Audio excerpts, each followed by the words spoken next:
Chapter 8, Mishnah 9. The Mishnah now cites another dispute between Beis Shammai and Beis Hillel regarding divorce.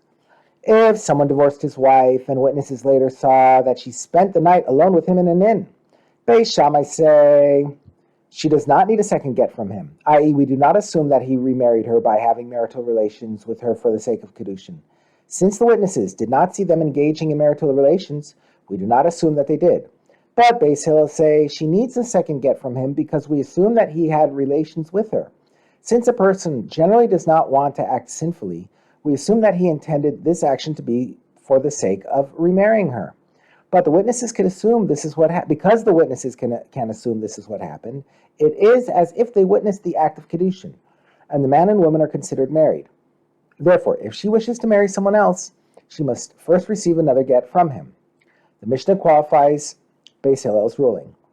When do Beis Hillel say she needs a get?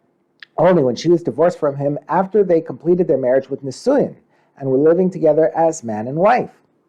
But Beis Hillel agree that if she was divorced from him during the Erusin, betrothal stage of the marriage, when the couple is not yet permitted to live together, that she does not need a second get from him, just because they were alone together after the divorce.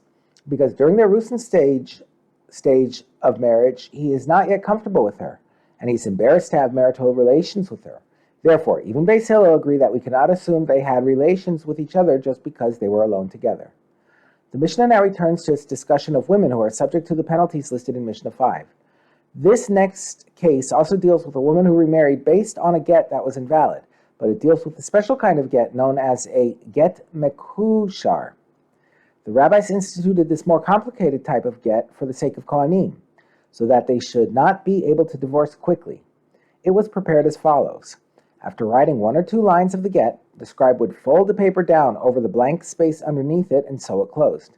He would then write one or two more lines, fold it and sew it, and continue in this way until it was finished. On the back of each fold, a witness would sign. A get mekushar can have as many folds as desired, as long as it has at least 3. However, each fold must have the signature of a witness on the back. If one of the folds is missing a signature, the get is known as a bald get and is invalid. Based on this, the Mishnah teaches the following law.